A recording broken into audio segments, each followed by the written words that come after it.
There is like maybe 5 things I would say that make holidays really challenging. But there is this internalized awkwardness that I will feel where I just don't know what to add or what I'm allowed to add to a conversation. And maybe that's like the biggest takeaway actually, is the taking the step back from all the pressure and the anxiety and the excitement and joy that comes with these cram-packed holiday season moments. Welcome back to another week of Calling in Sick. I'm your host, Alex Wildeson. As you guys know, holidays are right around the corner. And as someone with a chronic illness, I have a lot of emotions and a lot of feelings and a lot of things to say about what it's like being chronically ill during the holiday season. And so we're going to dive into everything and unpack that whole scenario in this episode. But before we do that, I would love to ask you guys, as I always do, to continue subscribing, following, liking, sharing, rating the podcast. It's really helping grow this platform, and from the bottom of my heart, I am so incredibly grateful when I wake up and I read y'all's comments, your DMs, your emails that you send me.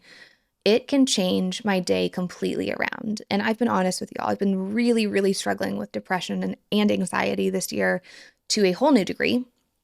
And having those moments in the morning just really put me off on the right foot. I then I'm approaching every day with how can I best support this community? What can I do to give back? And how can I make sure that all the content that I make is curated and hits home for these people of mine, this family of mine, because they deserve it. So thank you so much. Another big thank you is that we hit 10,000 followers on my personal Instagram this week. It was the best thing ever to wake up to. Continue listening. I'm going to give you guys a little sneak peek of when that happened because it was a magical little kismet moment. I call those God winks, and this was a God wink moment. Let's dive into the updates of the week because I have so many things to talk to you guys about. So last we talked, I was coming back from vacation. Cooper and I took a little anniversary trip for our 5-year wedding anniversary down in Cabo. Tacked it on to the end of a friend's wedding celebration. And I was getting ready to have my port procedure to get it placed. As you can tell, if you are watching or if you've been following along on socials, the port is in. We went with the tunneling through the neck instead of across the chest. They said because I'm little, that is safer. So that's the one that we went with. The procedure was on Friday, and it was the smoothest, easiest surgical procedure I've ever had. From the staff being so kind and efficient to going into my pre-op room, they had this like heating contraption, kind of looked like a dryer vent that was stuck into the gown I was going to put on, and it was heating it up, so that was so nice. The nurse, all the nurses, all the doctors, they were just like above and beyond kind. And I was pushing through a lot of anxiety last week, which was, obviously heightened with travel, prednisone, all the things. But last week was the 1-year anniversary of my spine surgery, and I just have a lot of medical PTSD from that. So going into this surgery, I was, I think, kind of shoving that aside, trying not to think about it. But when we peeled away from the house in the morning on our way to the hospital, I said, bye house. And then I had this moment of deja vu, and it was like, holy shit, I'm about to go under again. What if something happens again? And I got really, really scared. And so when we got there and everyone was so kind and accommodating and wanted to be supportive and loving towards me and Cooper as well, it meant that much more. So when we're in this pre-op room, the doctor comes in, answers all the questions. I actually get to hold not the port that went into my body, that'd be not sterile, but I got to hold a port so I knew what it was and like what it looked like and what was going into my body. Those things are kind of fun to play with. Like there's a little squishy part and it's very cool. She was lovely. Anesthesiologist came in, Lovely. We went through all my meds. We went through my reactions that I've had to any anesthesia in the past. None. Sometimes my blood pressure just gets a little bit low afterwards. And your girl needs a little bit of fluids to top off. The anesthesiologist was like, do you have any worries about this? And I said, candidly, yes.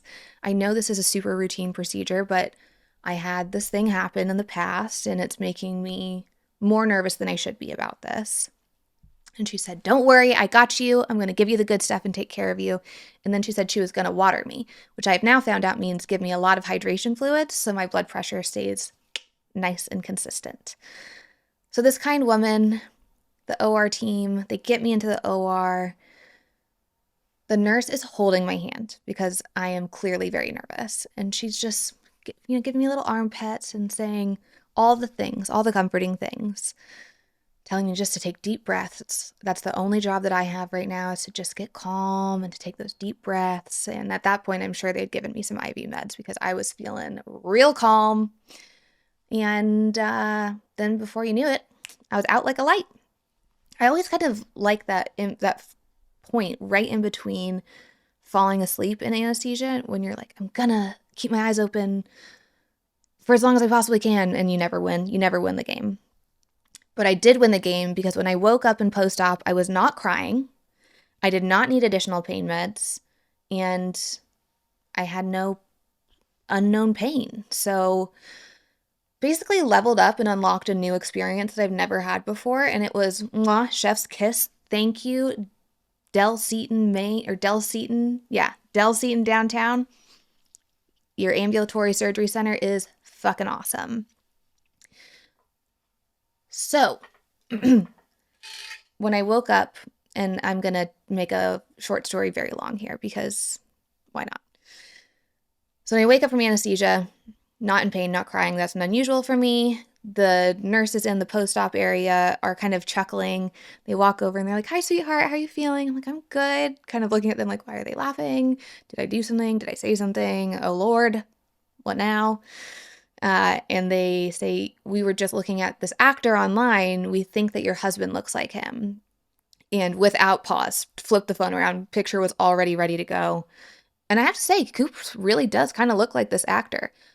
Unfortunately, I do not remember the name of the actor that they pulled out, but it's the second time someone has showed me this picture and said that they thought Cooper looked like this person. So I'm sure our community, y'all, we can find this actor, I think. We can find him and see if he actually looks like Cooper. I'm curious. Cooper comes back, gives me a big hug and kiss. He says I did a great job.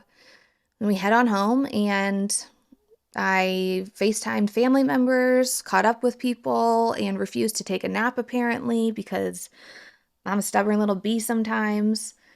Slept it off and woke up in pain at 3 a.m. once the anesthesia wore off, but it was not where the port was. I woke up in pain because I was having endometriosis pain. And ain't that a bitch? So I guess if you really want a great distraction from being in pain, just let your chronic pain and autoimmune and chronic illness issues percolate just a wee bit, and you'll be just fine. You won't even think about the pain of the procedure you just had. This episode of Calling in Sick is sponsored by Malla. Are you tired of going through a revolving door of doctor's visits that leave you feeling unheard and more confused than ever before? Well, let me tell you about something that's truly changing the game in healthcare. Malla. Y'all know me. I was diagnosed in 2019, and when I first looked into functional medicine, I was blown away by how expensive it was. The practitioners I met with had a one-size-fit-all protocol for what they could offer me, and I was a bit uninspired. But then I discovered Malla, and Malla takes an approach to functional medicine that's absolutely breathtaking. From the moment you start working with them, they make a plan that really digs into what's going on in your body. They consider everything from your gut health to your mental well-being and your lifestyle. They also are able to put the puzzle pieces together so you start actually having answers. But the best part, while functional medicine back in the day was astronomically expensive and honestly unattainable, Malla offers functional medicine for a third of the price. But you can also access their platform for free. So if you're ready to take control of your health and truly understand your body, now is the perfect time to join Malla. For a limited time, you can get 25% off your first session if you use code CallingInSick. With functional practitioners at your fingertips and personalized health protocols, Malla is here to help you thrive. Don't wait. Head over to malla.co to get started and unlock a new way to approach your health today. All jokes aside, it was pretty sore. I iced it consistently, Tylenol and Advil, kind of back and forth for 24, 48 hours. But by Sunday, really, I was feeling pretty fine, just kind of tight and a little stiff and maybe a little bit sore still. Saturday night, I did a Hail Mary. I don't know where this energy came from and what possessed me to do this, but I went out to dinner with the network family, Just Media family, because Ian, one of our I almost said one of our producers, one of our podcasters, he used to edit my podcast and has his own amazing podcast called Locked In with Ian Bick, and he is amazing. Super talented interviewer, super fascinating human being, and just really kind. And I have been dying to meet him in person because we've talked so much online and on text. And it was just really lovely to get to hug him and put a real face with his name and everything. But we had this really lovely little family dinner and also got to celebrate my personal Instagram hitting 10,000 followers that day, which was a little cherry on top. And I should also mention, tangent, when I woke up at 3 a.m. on Saturday, I actually got to watch my account hit 10,000. Like that one follower followed while I was awake looking at my phone. And that was a very special moment. I just really enjoyed that. Made me really happy. It's the little things, guys. And by Sunday, I was feeling pretty good, but was definitely getting anxious about IVIG, which is happening right now this week. If you're watching again, my port is currently accessed. I have this little bobble thing sticking out. And I guess it just stays there until we're done with it on Friday, and then they take out the bobble, very scientific word, and then it's no longer accessed and it's safe for me to, submerge in water and whatnot. Anyway, digression. Sunday, anxiety was starting to percolate, and Cooper and I think my mom does this too, actually.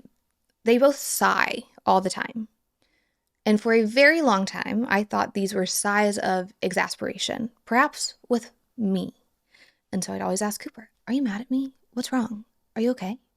And he'd always be like, "No, Alex, I'm totally fine. I'm just sighing." And I didn't get it because sighing to me was an exasperated sound I make and is reserved only for that. Well, as this anxiety percolated on Sunday, he was like, "Why don't you try sighing? Give it a whirl. Just..." And I did. And I was like, what the fuck is this sorcery? That literally made me feel just a little bit better. And I just leveled up in life again. Amazing. So I have been sighing all over the place. And Cooper thinks it's so funny that I'm just walking around left and right, sighing all the time. It's going to be my new catchphrase. Also, perfect segue into the 21-day challenge that we are doing. If you've been following on socials, I decided I needed to get my anxiety and depression a little bit more in check, especially with the holidays coming up, if I want to be the best version of me for myself. So I am a checklist type A kind of girl. I like a good little challenge. Takes 21 days to build a habit. So I decided, let me put one great habit that I know has helped me in the past that I just haven't been consistent with or have been not consistent with at all of late, and see how I feel in 22 days. So I landed on breath work or meditation. It can kind of be choose your own adventure, whichever one speaks to you more. I made a little group chat on Instagram. Make sure to join it if you need some accountability buddies. We all tap in every day when we've finished our breath work or meditation for the day. People have been sharing some resources that they like to use for their guided meditations or guided breath work. It's just kind of a cute little fam. Really fun. I would join. I'm clearly really good at selling things. You should join my group chat. It's awesome, and we're having a great time. We are officially one day in, and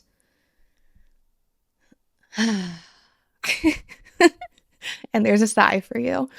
A sigh of relief because we're all going to feel a whole hell of a lot better in just 20 more days.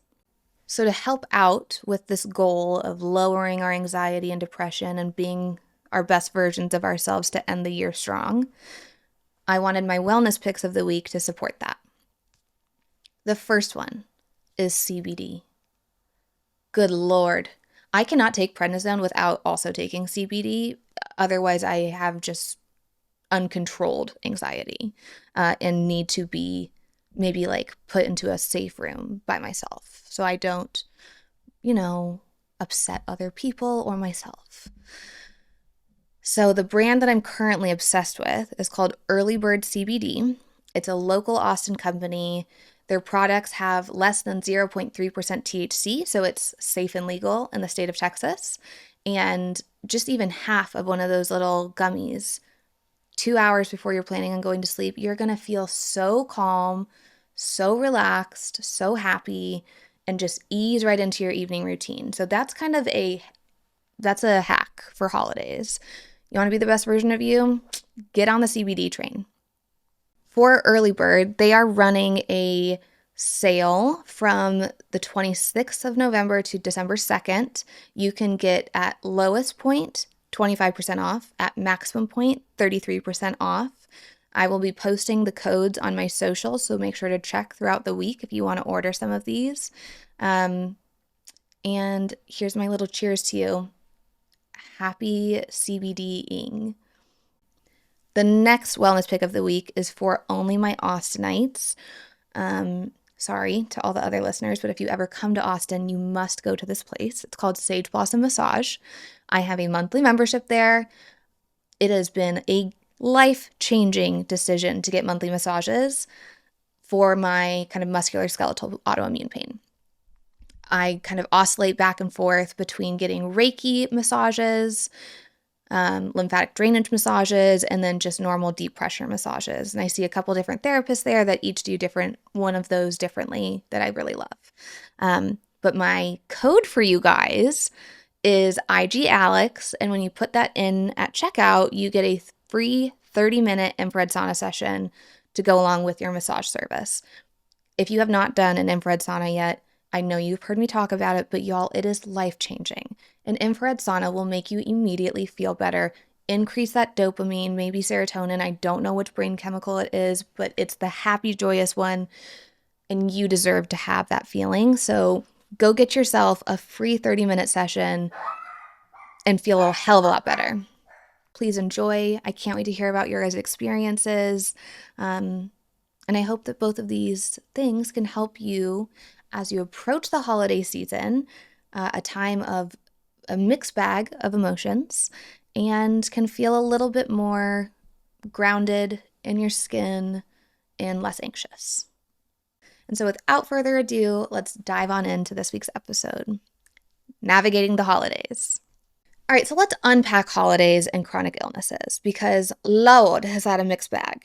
I think obviously on one side we have this amazingness that is the holidays. People associate the holidays with joy and kindness and good deeds, being together with your loved ones, traditions, new memories, being sentimental.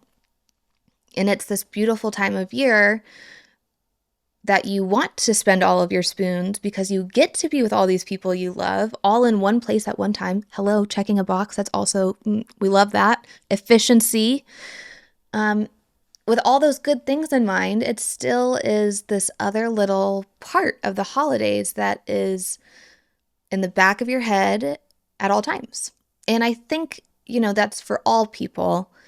The holidays can bring up a lot of different things, but as a chronic illness person specifically, there is like maybe 5 things I would say that make holidays really challenging. First and foremost, obviously, it is the toll, the physical, emotional, mental drain on our spoon count, our energy count. Second is going to be this passing of time concept.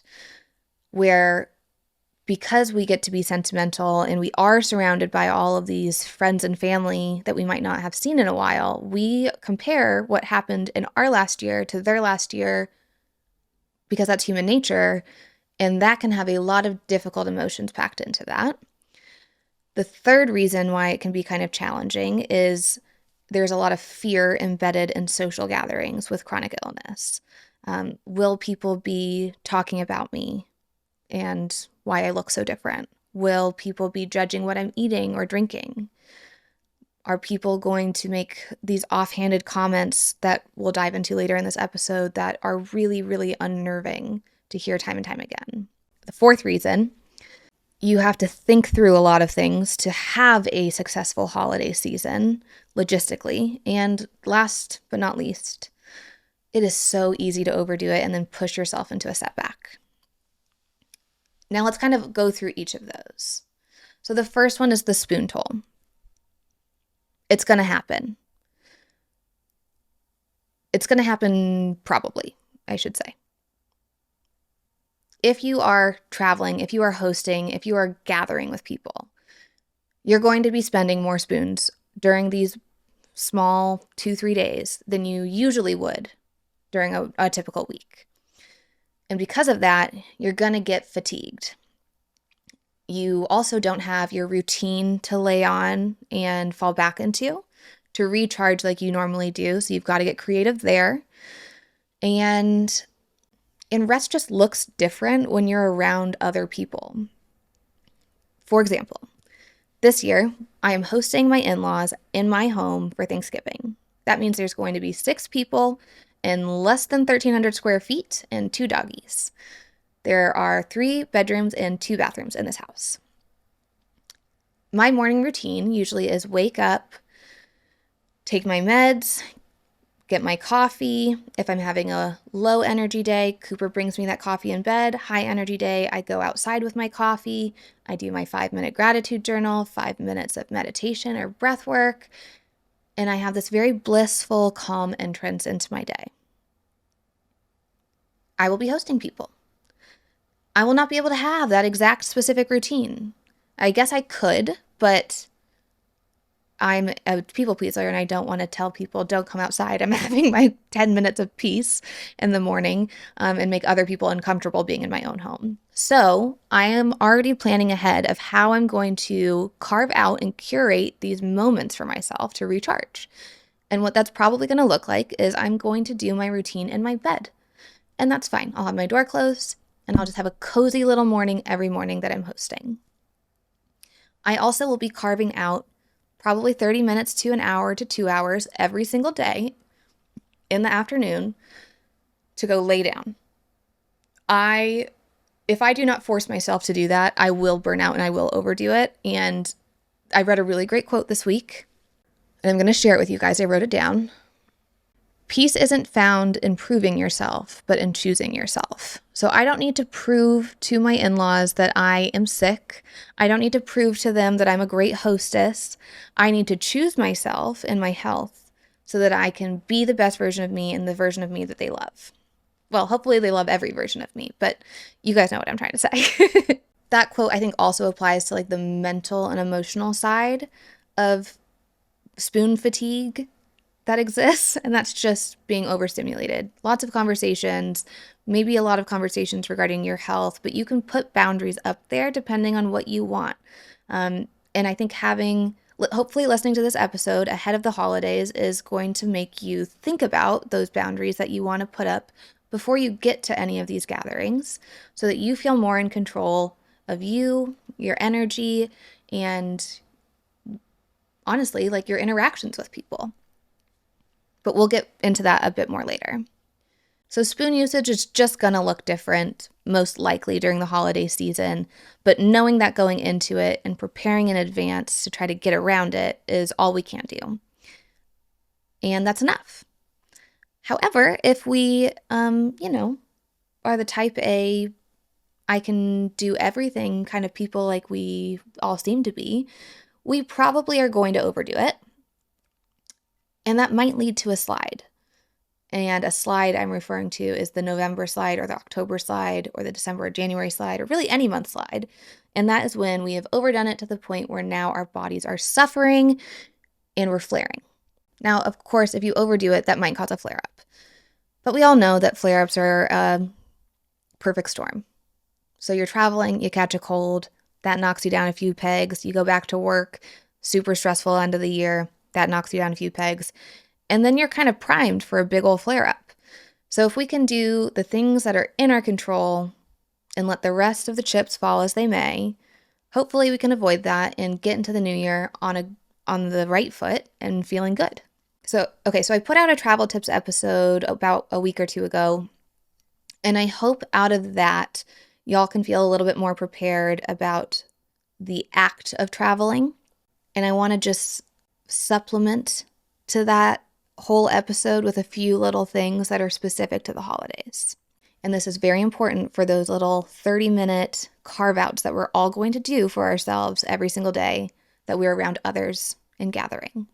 This is your traveling oh shit kit.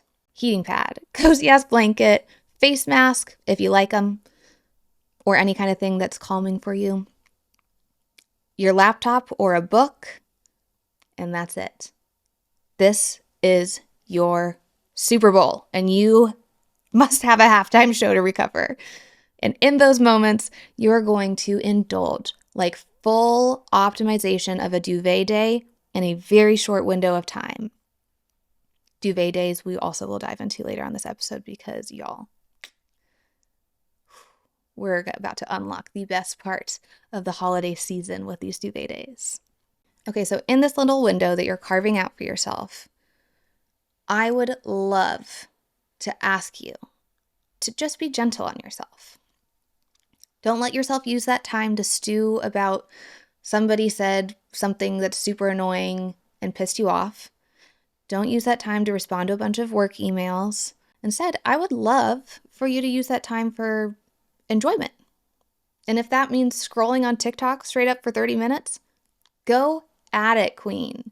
I want you laughing your ass off at TikToks in that 30-minute window, giving yourself the permission to just have zero purpose for 30 minutes. There's nothing you're trying to accomplish. There's no to-do list that exists in this 30-minute window. This is our duvet day Super Bowl moment for recharging, and you get it every single day. So after your first day of doing it, you'll know, hey, this worked for me, or hey, tomorrow I'm going to try doing blah, blah, blah a little bit differently. And I can't wait to hear what you guys do during your optimized duvet day moments. Please, please, please drop them in the breathwork group chat. We can all share and hopefully de-stress and relax a little bit more together during the holiday season. Okay, now the next 2 points of why holidays are challenging, I think, are probably the most important ones. And that is this reflection that we do because we're human and, the concept of time is important to us, and the internalized idea of perception. So let's start with the reflecting one. So I'm super sentimental. I love looking at old photo albums. I love watching old holiday movies. I love the traditions that I grew up with and actually doing those traditions every single year. I'm a big homebody. I'm a big family girl, and those moments are really important to me. What they also unearth, though, is reflecting on how long I've been sick. It's my whole life. How long I've been really sick, which has been the last 5-6 years. What I thought my life was going to look like at age 30 on a Thanksgiving versus what it does look like at age 30 on Thanksgiving. And one of the things that I love about my habit of gratitude journaling is it's made my brain focus and see the lens through gratitude. So where I think I could probably sit and make a very, very long laundry list of things I'm disappointed that haven't happened yet or are no longer possible in the cards for me. And maybe I will do that a little bit because who doesn't like to indulge in some self-pity and absolute spiraling every now and then? I think it's also really good to look at the things that are different in a good way. So maybe we play a fun little game called Roses and Thorns. And I'm going to list out 3 thorns and 3 roses of my last year as I'm reminiscing on everything that's happened in the last 12 months. So, rose number 1 is this podcast, hands down. This podcast, the social media platform, this gives me so much purpose every single day to wake up and show up for not just you guys, but you guys make me want to show up for myself even more. And that is something I did not expect and is really beautiful and very, very cool. A thorn. I basically lost my job because I needed to be on disability longer, and the policy and the very generous sick program that my company provided me did come to an end, as it does because it's a business. And so I had to unfortunately close a chapter that I was not ready to close by any means, and it was heartbreaking. It was a shattering of identity for me. Yeah, I put a lot of my self-worth in my work and my job. So that's probably why my anxiety and depression has been so challenging this year. Well, maybe not the only reason why, but one of the main reasons why is that there's been a forced shift in who I am. That was something I was not ready for. But as I just said, it had this beautiful repercussion of then I had time and space to make this podcast and platform that I love so dearly. The second thing I'm really proud of this year, second rose, is I finally am good at protecting my peace. And I would say in the last 6 years battling vasculitis, I have felt that I need to prove myself in some way, shape, or form of either being sick enough or not being sick at all, or who the fuck am I, Alex Wilderson, and what do I like to do? But I wasn't proving it for myself in my own self-worth. It was always for this external validation. And now I can say I very sternly will pick my own peace and square off and say, I don't need to prove that I am a good sister, friend, daughter, co-worker. I don't need to prove that I'm smart. I don't need to prove that I'm funny. I don't need to prove that I'm sick. I don't need to prove that I'm having a good day. All that matters is that I'm choosing to protect my peace in that day and leading with compassion and kindness towards others. And coming to that conclusion has been so, I don't even know what the right word is for it. Freeing, I think, maybe. There's been so many moments this year where I would have bent over backwards in these moments of friction with people or projects just to appease someone else. But I know how important it is to protect my mental health right now. Because if my mental health is sound, then the body follows suit. And so that is very sacred to me right now. And if that means I can't do something or I can't have a conversation at a certain time, I'm okay with that now. The thorn side of that is I've had some losses this year from careers and relationships, and I've had to grieve those heavily, I would say. But they weren't lost without a lesson, I would also say. And not everything in life needs to be a lesson by any means. That's ridiculous. But the things that have been impactful did have lessons. And I'm pulling those kernels out so that I can continue to grow as a human being and be a better human to myself and to others. And I guess one more rose thorn to throw in there is a bit more high level. So at this age and point in my life, I thought I would be a mom of multiple babies. I thought I would be a director at an investment bank or a private equity shop. I thought that I would have this kind of high roller lifestyle and I'd get up and travel all the time. My health would be an annoyance like it was growing up and nothing more. And that is not the life I am living. I'm not even on the same mountain as that hiking path anymore. I'm way over yonder. But the hiking path I am on is pretty damn beautiful, and I feel incredibly grateful and so lucky that this is the life I get to live. I think it is really easy, though, to look at that path you thought you were going to be on and have sadness and grief around it. And I have had a lot of that for the last 6 years. So if I'm coming across as flippant or nonchalant or very casual, or that I'm in this acceptance phase, maybe I am a little bit, because I've spent 6 years processing the loss of that life and path. And part of that is like tricking myself into not wanting some of that life anymore. And part of it is falling in love with the life I do get to live and being grateful for where I am in life. Now, there are also threads that are in there that are still really hard and heavy for me, and that's motherhood. That's probably the hardest things at holiday gatherings. Not when we're with our families, because only one of all the siblings has children, and I live right down the street from them, and they are my little humans, and I love the freaking shit out of them. You know when you like love something so much you just want to bite it? That's how I feel about my niece and nephew. I just want to bite their chubby little arms because I just love them so much. I hope that they still continue to love me at this degree. My nephew told me that I got him his favorite present, the most meaningful present he's ever received in his life. Made a grown woman cry. And my niece and I are just like attached at the hip. I'm really, really lucky. I also really want my own little ones so that they can all play together. Where was I going with this? Oh, yes. So it's not super hard when I'm with just our families, but if I go back home to Indiana or a big gathering with friends, there's kids around and you're kind of forced to face the music that you don't have that. Also talking about office dynamics. Those are conversations that all of a sudden I don't have a story to throw in on the conversation. So during conversations, I love asking questions and hearing my friends talk about them and light up and look at pictures of what they're doing. That brings me a whole lot of joy.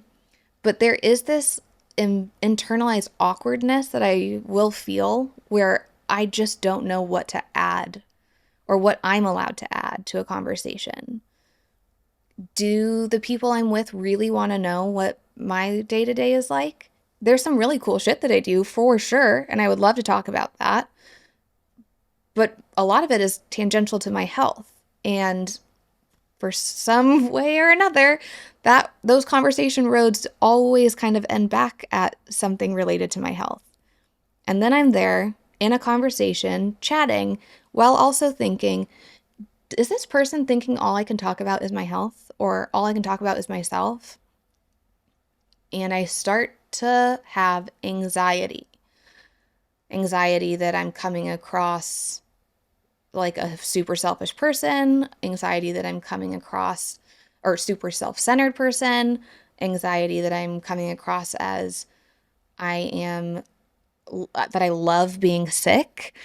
There's just a lot of weird shit wrapped around this internalized perception concept. Joe and I talked about this the other week on the podcast about masking, and we put on this healthier version of ourselves that's more palatable and digestible for healthy people or people that aren't, a caregiver or something, or super, super close to people that are sick, so that they can be around us and not feel uncomfortable. I think many of us have had, if not all of us, have had experiences where you start talking about your health or your life a little bit and you see the other person's face kind of drop and you know that they're uncomfortable and that conversation is like pulling teeth. Neither party really want to be there anymore. And you walk away feeling really terrible about making that person feel uncomfortable for your health and your journey. That's like a whole thing too. Probably need to have a therapist on the show so we can unpack that more, because I don't know what to think about that, candidly. I think we just have a lot of anxiety being sick because a lot of people have probably talked to us or treated us poorly in the past, and we want to protect ourselves. And so we put on this mask and put on this facade of, I'm feeling great. This is the best I'm feeling. And maybe that also is like lying to ourselves so that we'll feel better during the day. But the I'm fine really comes out a lot during the holiday season. I guess you and I both have to kind of decide on how much we want to mask this year. How much of the real us are we okay sharing, even if it makes people uncomfortable, about our day to day life? And the caveat there is that one, we have to lead with compassion because people can only understand things from their own perception and life experiences. And we might not know what that looks like. They could have had a lot of medical PTSD that we'll never know, or we might not know. And that's why they can't ask us about our health or engage in a conversation with us about what our symptoms are like or what our day to day is like. They also could be just going through some shit on their own. I would say most humans on this world have some tsunami going on in their life. Now, relatively, those tsunamis can look very different for each person. And when you're in the depths of the shitstorm that is chronic illness, getting surgeries and therapies, sometimes other people's tsunamis can feel like they should be small. And that's not fair. Pain is pain, emotional or physical, and we are all having our own human experience with those painful things. And just because someone's might physically be more taxing doesn't mean that it's, I guess, harder. I don't know if I like that. I have to chew on that a little bit more because part of me is like, yeah, it is harder. You know what? It is harder being chronically ill. But that said, I do think it's really important to lead with compassion because minimizing other people's experiences is just a shitty thing to do, candidly. And you can choose to either live that way and brush other people's journeys off and discrediting what they're going through. Or you can allow yourself to know that two things can be true at the same time. That can be hard for them, and this can be really fucking hard for us. And I think the one thing that helps is if you're having a hard time chew on this, like I clearly am, is remember that it also can always be worse than what we are experiencing. Always. And that's not a road that you want to go down on. The whole comparing who has it worse, what's the absolute most horrible thing. That's not a fun game. That's not a fun game for anybody. I think everyone's just going to walk away sad and miserable and probably fucking pissed off at each other afterwards. So why don't we just love on each other? So if someone's having a hard go, give them a hug. And if they can't talk to you about your health because of whatever shit is going on in their lives, you can be sad about that. And such is the duality of life, you can also give them compassion that there might be a reason. Whether you agree with that reason or not, doesn't really matter. But of course, you're allowed to feel, grieve, anger, whatever the fuck you need about it because that's also your experience. I think another part of this internalized perception is how much people believe we're sick or what the degree of understanding they have with our sickness. So perhaps, one day, the first day of the family gathering, let's say we're gathering a family for 3 days. Day one, we've saved up spoons, we're ready to go, we have a great day, we're able to indulge in all the family activities and be fully present. We just go to bed a little bit early. Unfortunately, that whole night is filled with pain. We don't sleep well. We sleep in the next day because we stayed up all night in pain. And we go out and we're met with, oh, you're just now waking up, you sleepyhead. Or some kind of comment like that. Can get pretty frustrating because it feels kind of demeaning. As you can tell, the IVIG brain is now hitting. So then day 2, you're waking up, you're sleeping in, you're already worried that people are going to be making comments that you're sleeping in so late as a 30-year-old. And then you have to say no to joining some activities. And so you're worried that people are thinking, what a party pooper. Does she not want to be with us? What the heck?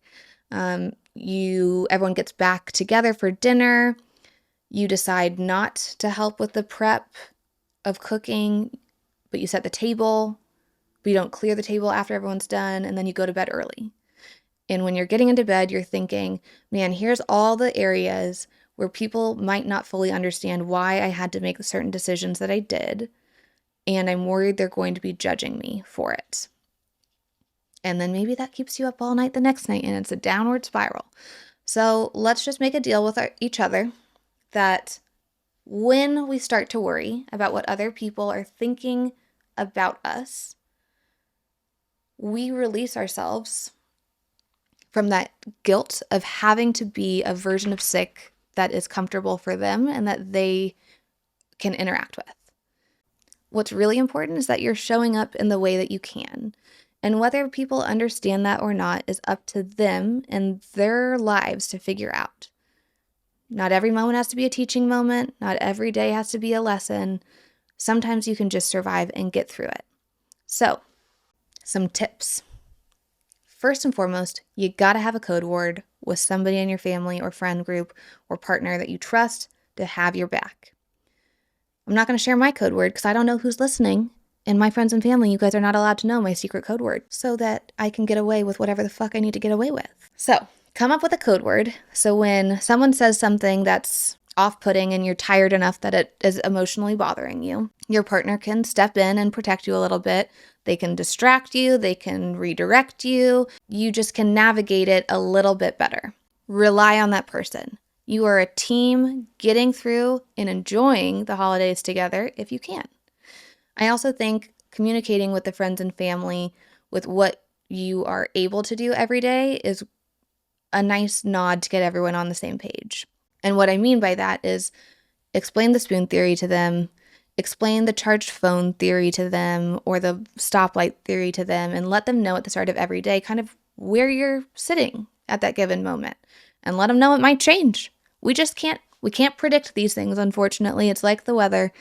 And as that 70s show says, damn, Jackie, I can't control the weather. So if you don't know the spoon theory already, it's a way to explain energy usage. And the best way I can do that is just walk you through an example. So Cooper, my husband, and I wake up. We brush our teeth, drink coffee, have breakfast, clean up breakfast, and log into our computers to start the workday. I have already used 3 spoons in that hour, and Cooper has used 1. We go through 3 meetings each and then have lunch. I am now down another 3 spoons. Cooper is down 2 more spoons. So Cooper has used 3 spoons so far, and I have used 6, and we're only halfway through the day. And we have 10 total in this scenario. We get home, we have 2 more meetings, drive home, or I guess we don't drive home, we work from home. Wrap up our work for the day and take the dogs on a walk. I now have spent 9 of my spoons, and I have 1 spoon left in my day. Cooper, on the other hand, has spent 7 spoons total. He has 3 more to go. He could go to the gym. He could go to a happy hour. That would just be 2 spoons. And then he'd still have 1 more spoon left for whatever the fuck he wanted. In my 1 spoon left, I have to decide if I want to get some exercise in, if I want to FaceTime or catch up with any family members, if I want to do some social media stuff. I have 1 small window, and that is it. And the real benefit of this analogy is not the why does it take us more spoons than them, but it's giving them physical examples of how our energy is going to look different. The why can come from those that are curious, but you don't have to then get stuck in the minutia of, oh, well, I can't do this one activity because it cost me 5 spoons, and it cost me 5 spoons because it really increases my dysautonomia symptoms. If I eat that bagel, I'm going to be shitting my brains out later. That's a negative 5 spoons right there, so on and so forth. And in doing so, it also gives that person a little bit of insight into what they can expect from you out of a day. And when you're traveling or gathering with family and friends, it's not the worst thing in the world to be able to know kind of pulse check how everyone's doing every day. That seems like a normal thing to want to know. Yeah. And if you don't like the spoon theory, you can try out the charged battery one. The charged battery one is great. Way more simple. That is, Cooper and I both are charging our phones at night. Let's say he has the brand new iPhone. I don't even know what version is out right now. Let's call it 20. And he's charging that sucker up. Perfect charge overnight. Wakes up, 100% battery. I plug in my phone. The cord's a little frayed. So I got to kind of finesse it into the chargy part quite a bit. I get it right into the right perfect position, but it's an iPhone 5, so it's a clunker. It's only going to charge max to like 65, 70% anyway. And then unfortunately in the middle of the night, the plug falls out. So we only get to a 40% charge. That's another way to explain to people how our energy is just simply different than others. And that is very important when you are gathering so that people can better support you and understand where you're coming from. And I have found that when others can understand what to expect a little bit more, they often in turn are more compassionate to me when I can't show up for something. Whether that's because I'm opening the door and saying, here, I'm going to show you something that's really raw and authentic and genuine and quite frankly personal, or if it's because they are able to digest that part of my illness and are comfortable with navigating that. And it doesn't really matter which one's the answer or if it's a mix of both. All that matters is that you're getting the support that you need. You feel like people are a little bit more comfortable around you navigating your sickness, and you yourself can actually prioritize taking care of yourself and resting, which is the number one priority no matter what. Now, throughout this week, I am going to be dropping on socials my little catchphrase guide. And these are the top 5 to 10 phrases that we all hear during gatherings that will make you see red and have steam coming out of your literal fucking ears. Some examples of the ones that Cooper and I will be acting out are, but you look great. Oh, but we don't need to talk about that. That's like, that's heavy, and this is light and a cheerful time of year. Your cousin tried drinking potato juice and now they're cured of their lupus. Don't you just think if you stopped talking about it so much that you wouldn't have these many symptoms? You just wouldn't pay attention to it and it wouldn't impact you as much? You're really taking those medications, huh? That's interesting. It must be really nice to not work anymore. Okay, so if any of those made you pissed off, rightly so, because they also made me just pissed off reading them. Tune into the socials this week. I'll post them on YouTube Shorts too, but Cooper and I are going to act them out and give you some tools on how to respond to them. I like 4 different ways of approaching these kind of catchphrases. First and foremost is the polite and kind one, which is the gentle redirection of the conversation and ignoring mostly the shitty comment. Option 2, the one that I like the most, humor. Usually my humor is a little bit sassy though, as I've recently found out. So gotta watch myself on that one so I don't offend anybody. Sass is the 4th one. That's intended sass, just to be an asshole back to that person. Unfortunately, in that scenario, we are assuming that other person had malintent and not good intent in any of those questions. And we just might be the one being the asshole in the scenario if, in fact, they were just trying to be polite and did not know how offensive some of those phrases were. And the last one, which is probably the most grown-up one. Just a firm boundary. I don't talk about that. I don't like how that was said. Whatever. Tune in and you'll get to see Cooper and I fumble right on through all of those catchphrases and potential responses. No promises that I'm any good at that. I'm 30 and still a people pleaser and actively sometimes avoid conflict because I don't like conflict. Because conflict can make me stress the fuck out and then make me have really bad pain. So I sometimes avoid it, unfortunately. But with good reason. I will give myself credit for that. Okay, now I just did say one thing I want to double back on, and that's we might be the asshole in the conversation, and then you feel really guilty. I think that's the last kind of topic I want to touch on. It is very easy to feel like a burden or guilty that you're not contributing enough or guilty that you're making people feel uncomfortable or guilty because you clapped back during these gatherings and holiday seasons. And I just want to let you know that a sorry goes a long way, including to yourself. And sometimes the person that we need the apology from or the forgiveness from is just us. And reminding ourselves that we are enough, we are doing all that we can, and the most important part of this whole gathering was to be with friends and family and show up to have memories with them. And maybe that's like the biggest takeaway actually, is the taking the step back from all the pressure and the anxiety and the excitement and joy that comes with these cram-packed holiday season moments. Is if you take that step back and you remember what it's for, it's really to gather your closest people in your village and share a meal together and hopefully have some good memories. So give yourself permission to do that.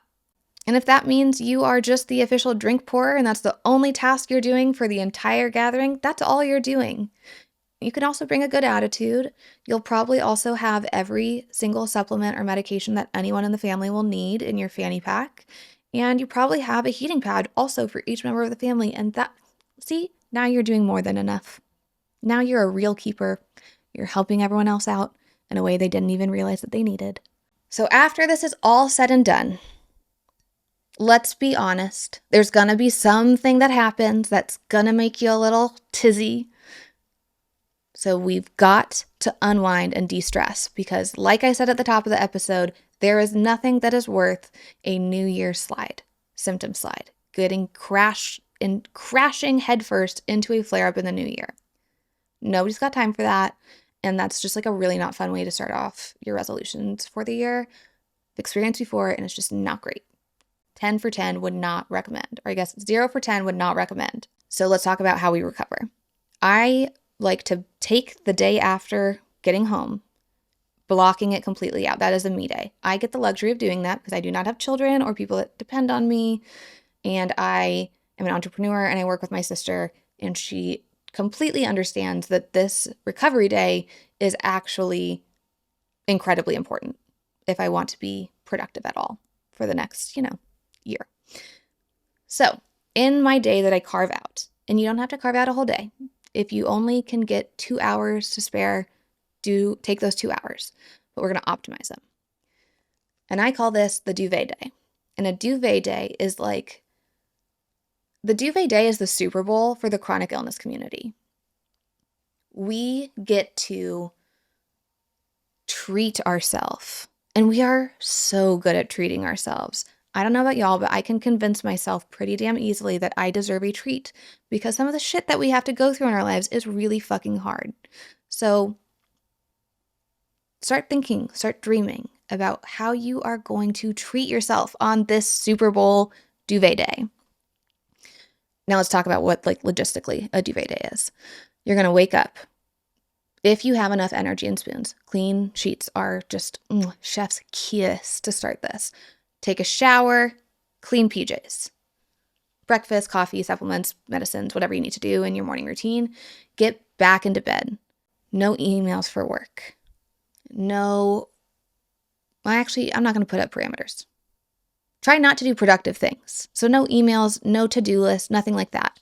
If you want to chat with people, if you want to scroll on social media, if you want to make content, do it till your heart is content.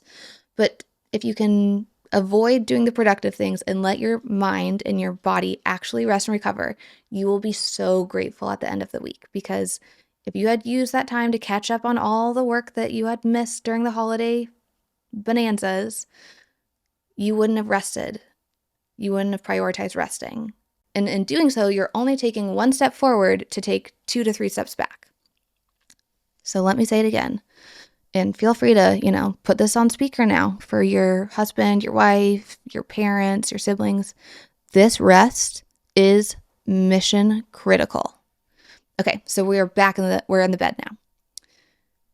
Favorite TV show, favorite movie, whatever kind of lineup you want, a book series. It is your day to create whatever you need in order to get some spoons back in your system.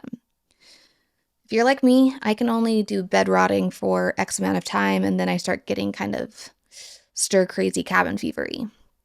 So I like to book a lymphatic drainage massage or a Reiki massage and get some real good energy cleansing out of my system, and pair that with a 30-minute infrared sauna at, you guessed it, my wellness pick of the week, Sage Blossom. Use code IGAlex. And that little self-care treat can really just turn the whole season around for me. Maybe I'll get a hydration IV afterwards to just put some pep back in my step. And I know by the next day, I'm going to feel okay.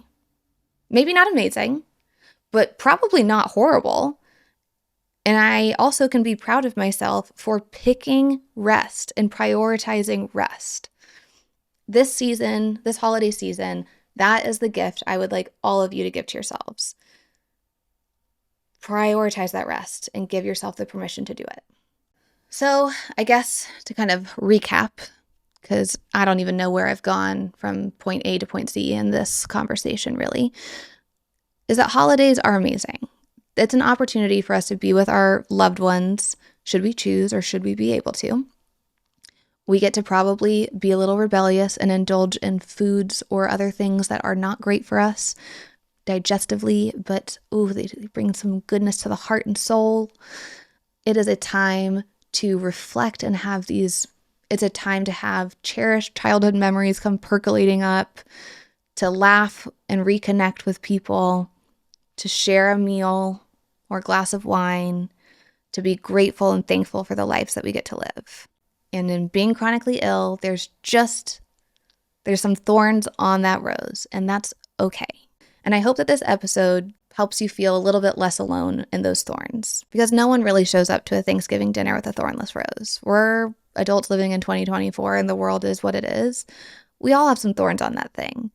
Ours are just, a fucking lot. And I hope that this conversation makes you feel not so alone and feeling the things that you're feeling. And if you're struggling, just know that you're in good company to struggle with. And this community can speak the language that is hard to find other normies speaking. And so if you find yourself just nodding and asking a lot of questions during the holidays, don't you worry. You can come and catch up with me every single Monday, or in our broadcast channel, or in the group chat, and we can speak our little language and laugh and cry together and have our own little Thanksgiving traditions and memories. So, I like to make a short story long time and time again, apparently. Thank you for joining me this Monday. I am sending you all the biggest hug, love, prayers, happy vibes as you go into this holiday season. And if I had a spoon or two to spare, I'd be sending it over to you. But until next Monday, cheers and happy holidays, guys. I love you. And that's a wrap. Thank you so much for joining me for another week of Calling in Sick. As a reminder, I would love for y'all to like, follow, subscribe, save, share with a friend, do all of the things. It truly helps grow this community, and it helps these episodes reach the people that need them the most, whether that's for an educational piece, to have a little laugh, or to not feel so alone. As a reminder, Calling in Sick sits on YouTube, Apple, and Spotify, and anywhere else where you can find your listens. From the bottom of my heart, I absolutely love you guys. Thank you so much for calling in sick with me every Monday. It's been an honor and a pleasure so far, and I can't wait to continue. I can't wait to continue building this community with y'all. Love you.